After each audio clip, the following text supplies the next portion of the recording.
முதலமைச்சருக்கு மிக மனதுக்கு நெருக்கமான இயக்குனர் அட்லி. அவர் எடுக்கிற படம் பூரா பார்த்தீங்கன்னா, பல சிறந்த திரைப்படங்கள்ல இருக்கிற காட்சிகளை எடுத்து போட்டு ஹிட் குடுப்பார். ஒரு ட்ரெய்லர் ஹிட் அடிக்கணும்னா, அதில ரொம்ப கிறிஸ்பா இருக்கணும். மாண்புமிகு பேரவைத் தலைவர் அவர்களே, மதிப்புமிகு தமிழ்நாடு முதலமைச்சர் அவர்களே, மதிப்பிற்குரிய எதிர்க்கட்சி தலைவர் அவர்களே, அமைச்சர் பெருமக்களே, சட்டமன்ற உறுப்பினர்களே, மாண்புமிகு தமிழ்நாடு முதலமைச்சர் அவர்கள் தமிழ் திரையுலகில் இருந்து திரைப்படங்களை விடுத்து மக்கள் பணிக்காக அரசியலுக்கு வந்து விட்டார். ஆனால் அரசியலிலேயே இருந்த அண்ணன் சிவசேகரன் அவர்கள் எடிட்டிங் என்கிறார், ட்ரெய்லர் என்கிறார். அட்லியை குறித்து பேசிய போதெல்லாம் எனக்கு ஆச்சரியமாகவும் அதிர்ச்சியாகவும் இருந்தது. இந்த சட்டமன்றத்திற்கும் அன்பு சகோதரர் இயக்குனர் அட்லி அவர்களுக்கும் என்ன சம்பந்தம்? அதே போல அவர்கள் சொன்னதை, ஜனநாயகத்தினுடைய பெரிய பலமே எதிர்க்கட்சி தான். அவர்களினுடைய ஆக்கப்பூர்வமான விமர்சனங்கள், அவர்களினுடைய அறிவுரைகள், அவர்களினுடைய எதிர்ப்பு என்பது நமக்கு ஒரு வலிமையை சேர்க்கும், ஒரு பலத்தை கொடுக்கும்.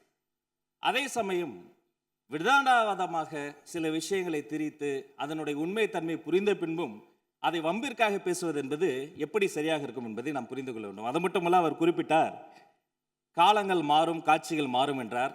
இந்த சட்டமன்றத்தை பாருங்கள், காலங்கள் மாறிவிட்டது, காட்சி மாறிவிட்டது.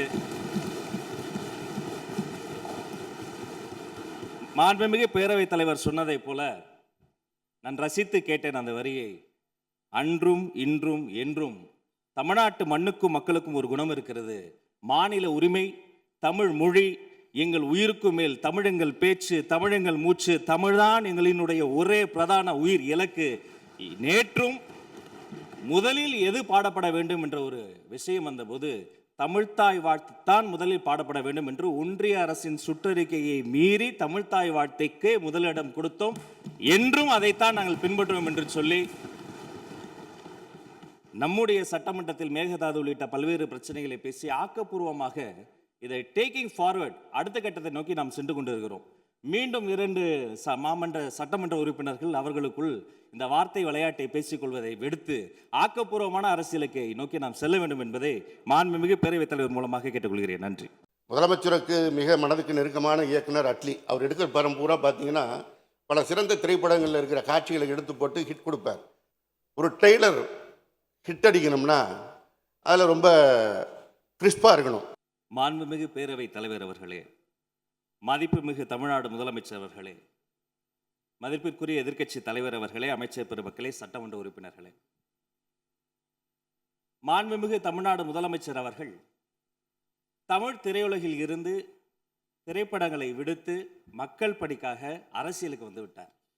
ஆனால் அரசியலிலேயே இருந்த அண்ணன் சிவசேகரன் அவர்கள் எடிட்டிங் என்கிறார், ட்ரெய்லர் என்கிறார். அட்லியை குறித்து பேசிய போதெல்லாம் எனக்கு ஆச்சரியமாகவும் அதிர்ச்சியாகவும் இருந்தது. இந்த சட்டமன்றத்திற்கும் அன்பு சகோதரர் இயக்குனர் அட்லி அவர்களுக்கும் என்ன சம்பந்தம்?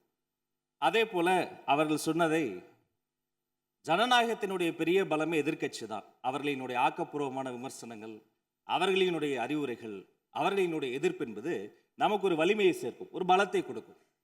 அதே சமயம் விதாண்டாவாதமாக சில விஷயங்களை திரித்து அதனுடைய உண்மை தன்மை புரிந்த பின்பும் அதை வம்பிற்காக பேசுவது என்பது எப்படி சரியாக இருக்கும் என்பதை நாம் புரிந்து கொள்ள வேண்டும். அது மட்டுமல்ல, அவர் குறிப்பிட்டார், காலங்கள் மாறும் காட்சிகள் மாறும் என்றார். இந்த சட்டமன்றத்தை பாருங்கள், காலங்கள் மாறிவிட்டது, காட்சி மாறிவிட்டது. மாண்புமிகு பேரவைத் தலைவர் சொன்னதை போல நான் ரசித்து கேட்டேன் அந்த வரியை. அன்றும் இன்றும் என்றும் தமிழ்நாட்டு மண்ணுக்கும் மக்களுக்கும் ஒரு குணம் இருக்கிறது. மாநில உரிமை, தமிழ் மொழி எங்கள் உயிருக்கும் மேல், தமிழெங்கள் பேச்சு, தமிழெங்கள் மூச்சு, தமிழ்தான் எங்களினுடைய ஒரே பிரதான உயிர் இலக்கு. நேற்றும் முதலில் எது பாடப்பட வேண்டும் என்ற ஒரு விஷயம் வந்தபோது தமிழ்த்தாய் வாழ்த்துத்தான் முதலில் பாடப்பட வேண்டும் என்று ஒன்றிய அரசின் சுற்றறிக்கையை மீறி தமிழ்த்தாய் வாழ்த்தைக்கு முதலிடம் கொடுத்தோம்.